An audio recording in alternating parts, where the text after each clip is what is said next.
Good morning and welcome back to Margin. This morning I'm going to talk about the best credit card in my humble opinion. So let's jump right into it.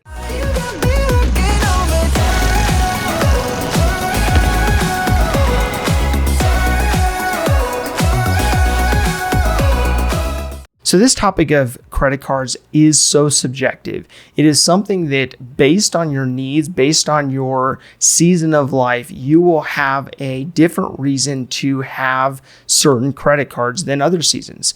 And it's easy to jump on and do a quick search looking at all the various personalities and what they prefer when it comes to the various cards that are best for this new year.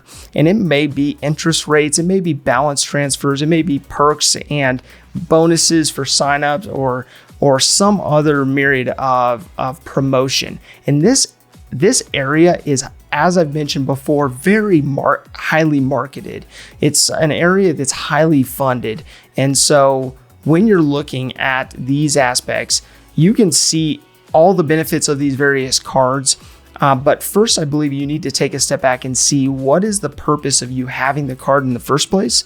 And are you in that season of life where having the card actually enhances your ability to build margin, or does it hamper? So although I don't encourage people to go out and open a new credit card, especially if they have not built in the disciplines necessary to ensure that they don't carry a revolving balance on that credit card, I still carry 2 credit cards and I pay them off each month, but I do utilize them to maintain my credit. And with that comes the ability to use their reward system. Their reward systems in both cases allow me to get gift cards, typically for places that I don't frequent normally. So it's usually for purchases like a Starbucks, gift card that I typically wouldn't spend my own money buying a $6 latte or something like that. And so I'll get these gift cards. These gift cards give me the ability to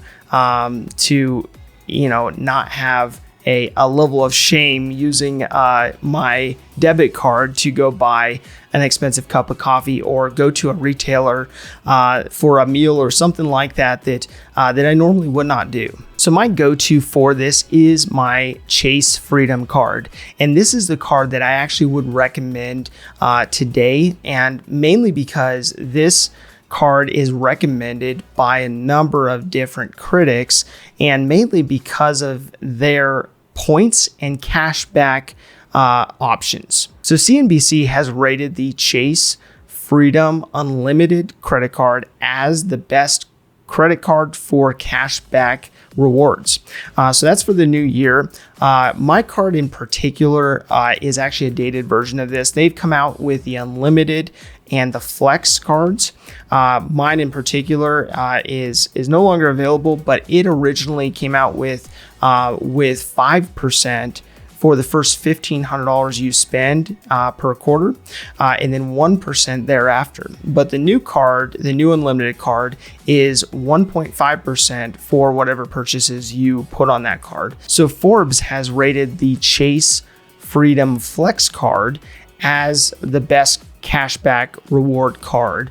And so between the two of those, whether you go with the Unlimited or you go with the Flex card, there are a number of sources that actually recommend this card for that purpose. Now, that is the purpose that I have outlined as the highest priority for me between the points and the cashback rewards.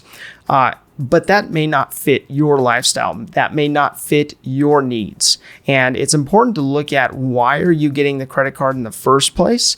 And what are you going to strictly utilize that credit card for so that you maximize and take advantage of the best credit card based on your needs, your specific needs. So it's really important that you own your credit card rather than your credit card owning you. And why I say that is it's so easy to look at the next deal, the bigger, better deal, and constantly be switching it up and doing a balance transfer to get 0% or going to another card in order to take advantage of some kind of perk. And oftentimes what ends up happening is you end up opening these credit lines and closing others, and it doesn't give you tenure. It doesn't give you that length of credit for those individual lines, and it actually ends up negatively affecting you. So you need to weigh that out and look at, okay, what am I looking at from a standpoint of my credit card that matters most to me? And there may be deals that come up along the way that may be slightly better than yours, but you do have to think about it from a standpoint of how much time does it take to switch over to that new card, and how long those benefits last for over an introductory period, and so on and so forth.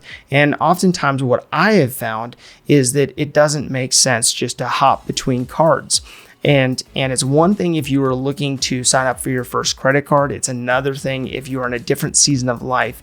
But if you're just hopping around cards for the sake of getting that bigger, better deal, it may actually be hindering you. It may be hurting you in the sense of building in margin with your finances. So from my standpoint, when looking at a new credit card, I always encourage people to find a card that does not have a annual fee. And I understand that there are certain elite clubs for certain members, and certain people justify having that credit card that has that annual fee. But from my standpoint, they're already making out like bandits on any revolving balance you leave on that card that you're paying an APR for. Why give additional funds to that credit card company for giving you the privilege of getting into debt with them? So once you figure out which card is best for you, and you figure out what those perks are that matter most to you, and you sign up for that card that hopefully does not have an annual fee, what are the next steps? As you are spending on that card, I would encourage you not to spend beyond that 30% utilization in order to maximize not only your contribution to your credit score from that individual card, but beyond that, keeping it at that 30% utilization to the credit limit on that card would allow it to remain reasonable, especially if this is the first card you've had, or if you're stepping into a new season of life. You want to make sure that card utilization is within reason. That is something that you are monitoring closely. Another component is making sure that you set a reminder to pay that card on time in its entirety every month. So you're going to utilize 30% of that credit card balance and pay it off entirely at the end of that statement period. And beyond that, I think it's important also for you to factor in or schedule in a time that you call or contact your credit card provider once a year to see what other perks that may have come up during the course of the year, and any benefits that you can take advantage of in regards to lowering your APR, lowering your percentage rate in the event that you actually do have to have a revolving balance on that card. You want to make sure that you're setting those things up as you go along, so that you don't have a card that has a high balance that then you're asking for a lower APR on, because they will see you as a higher risk. The other component I would consider having a reminder for is opting in for any rewards. So my card in particular, my Chase Freedom card, has an opt-in option on a quarterly basis that gives me an additional percentage back for certain retailers for certain purchases. And it comes to my email. It's a one-click thing, and it's very streamlined, very straightforward. But I would just encourage you to make sure that as you sign up for this new card, as you start utilizing it, for you to stay in tune with what benefits actually come with that card, so that you are not paying for a benefit in another area that your credit card covers. In the next episode, we are going to go over some of those credit card benefits that people oftentimes don't know about, and why it's important for you to know the benefits of your card, so that you don't have extra insurance being paid for certain products or services that your credit card already covers. My call to action today is to look at your credit cards in your wallet and make sure that those credit cards actually fit your lifestyle. Make sure that the perks of what those individual cards give you actually make sense for you. If you have a credit card for a certain retailer that you no longer frequent, or you have a miles card and you no longer travel, those are things to consider when choosing a card or choosing to transition to a new card.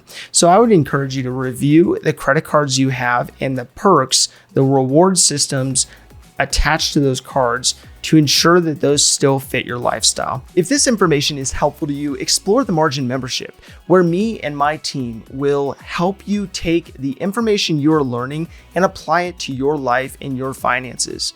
I've built an interactive course that allows me and my team to come alongside people like you to help you revamp your finances and build margin into your life. Click the link in the description below for more information.